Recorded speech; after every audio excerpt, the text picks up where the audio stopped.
પ્રશંસા. હવે તમે જ પોતે બોલશો સજ્જન કેવો હોય, સજ્જન કેવો હોય, તમે જ પોતે બોલશો એનો સ્વભાવ કેવો હોય, સારો નહીં, કેવો હોય, સારા તો આપણે બધા હોઈએ, ઉદાર હોય, બહુ પકડી ના રાખે કોઈ વસ્તુ, ઉદાર હોય. બીજું બીજાને મુશ્કેલીમાં કામ લાગે એવું હોય. બીજું એનું જે કામ હોય એ બીજાના હિત માટેનું જ હોય.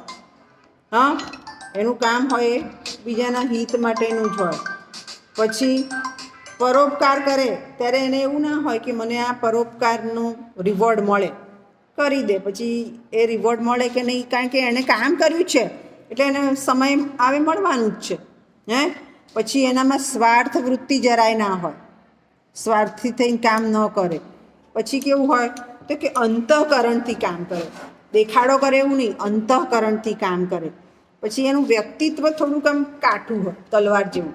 એ બોલે ને તો સાચે સાચું બોલી દે, જે કહેવું હોય એ પહેલાં સામેવાળાને થોડી વાર 2 મિનિટ ખરાબ લાગે, પણ પછી એની મદદે આવે એટલે એને ખબર પડી જાય કે ના તો સારો છે, ખાલી બોલ્યો જેવું.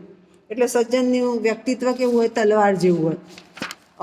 ત્યાર પછી કેવો હોય તો ચંદનના વૃક્ષ જેવો હોય કે એ તાત્કાલિક તમને ખબર ના પડે કે આ સારો માણસ છે, પણ જેવી રીતે ચંદનની સુવાસ આવે છે, શીતળતા આવે છે, એમ એના કામના પરિણામ પછી છેક પરિણામ આવી જાય પછી તમને એના વ્યક્તિત્વની ખબર પડે કે આ તો ચંદન જેવો શીતળ અને સુવાસવાળો છે. અને આવી જ વ્યક્તિઓની સમાજમાં જરૂર હોય છે. ખ્યાલ આવી ગયો? સમજ પડી ગઈ?